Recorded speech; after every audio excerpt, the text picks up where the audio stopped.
আসসালামু আলাইকুম এভরিওয়ান। আপনাদের ব্যস্ত জীবন থেকে একটু সময় বের করে আমার ভিডিওটি দেখতে শুরু করেছেন, এজন্য জানাই আন্তরিক কৃতজ্ঞতা। আশা করি সবাই ভালো আছেন, সুস্থ আছেন, আল্লাহর হেফাজতে নিরাপদে আছেন। আলহামদুলিল্লাহ, আপনাদের দোয়া ও ভালোবাসায় আমিও অনেক ভালো আছি। চলে আসলাম নতুন দিনে নতুন একটি ভিডিও নিয়ে। আশা করি আগের ভিডিওর মতোই এই ভিডিওটিও আপনাদের কাছে অনেক ভালো লাগবে। ভিডিওর শুরুতেই একটি লাইক দিয়ে ভিডিওটি ফুল ওয়াচ করার অনুরোধ করছি। মায়া ভরা সংসারে যদি কেউ নতুন এসে থাকেন, আশা করব চ্যানেলটি সাবস্ক্রাইব করে দয়া করে আমার পাশে থাকবেন। ইতিমধ্যে যারা এই কাজটি করেছেন তাদের প্রতি রইল আমার অন্তরের অন্তঃস্থল থেকে অপরন্ত দোয়া ও ভালোবাসা।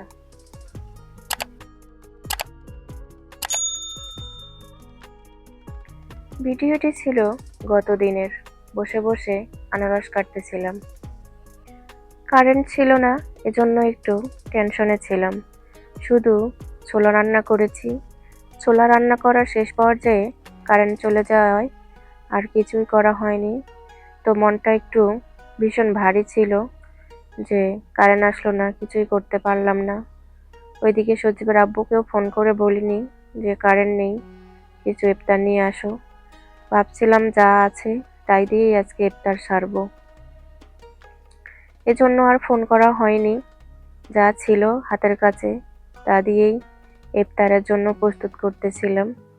আর এই যে এটা কমলা না জাম্বুরা কিছুই বুঝতে পারছিলাম না।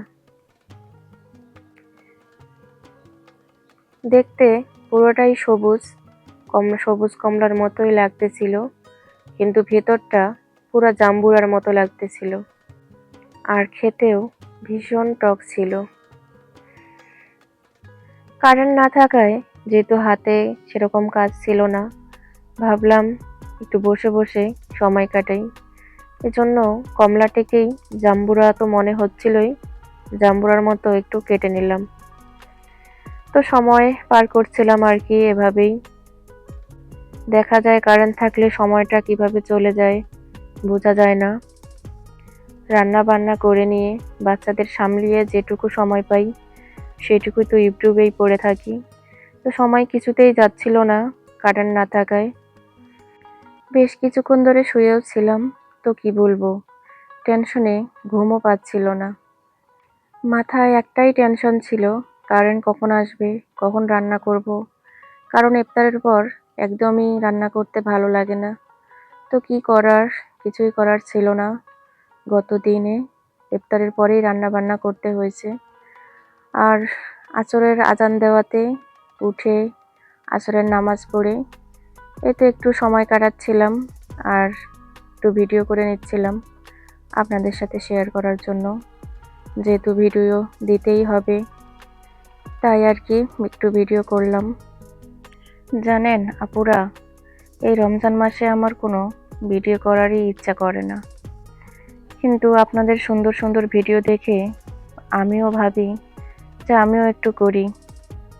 হয়তো আপনাদের মতো পারি না, আমি আমার মতো করে একটু করে চেষ্টা করি। আপনাদের সবার ভিডিও দেখে দেখে কিছু শেখার চেষ্টা করি। আর আপনাদের সুন্দর সুন্দর কমেন্ট তো আছেই, এগুলোও আমাকে অনেক উৎসাহ করে। তো এই যে ছোলা রান্না করার শেষ পর্যায়ে কারেন্ট গিয়েছিল, ছোলাটাও কিন্তু সেইভাবে হয়নি। তো যা হয়েছে তাই কোনো রকম দিয়ে কাজ সারা যাবে আর কি। আর কিছু গুড়ের শরবত করেছিলাম, আর সজীবের আব্বুর জন্য ইসুপগুল তোকমা দিয়ে কিছু শরবত করেছিলাম। তো আমার ইসুপগুল তোকমা যেটাই বলেন না কেন, আমার কাছে এগুলো খেতে ভালো লাগে না। এজন্য প্রতিদিন 1 গ্লাস করে বানাই শুধু সজীবের আব্বুর জন্য। তো এই ছিল গত দিনের আমাদের সাধারণ মানুষদের সাধারণ ইফতার।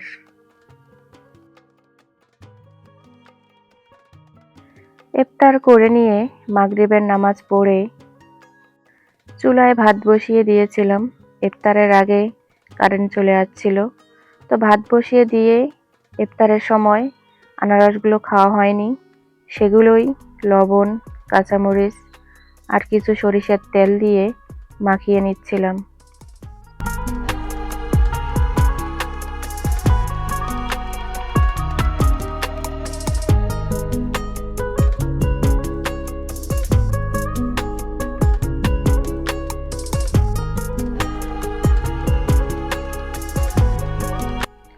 আনারস এভাবে ঝাল লবণ সরিষার তেল দিয়ে মাখিয়ে খেলে অনেক ভালো লাগে।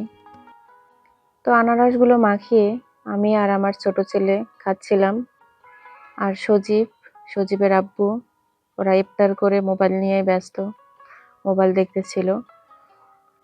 ওদেরকে ডাকতেছিলাম, তো ওরা কিছুতে আসতেছিল না। আমরা মা ছেলে খাওয়ার পর ওদেরকে দিয়ে এসেছি। তো বন্ধুরা, আজকে বিদায় নিচ্ছি।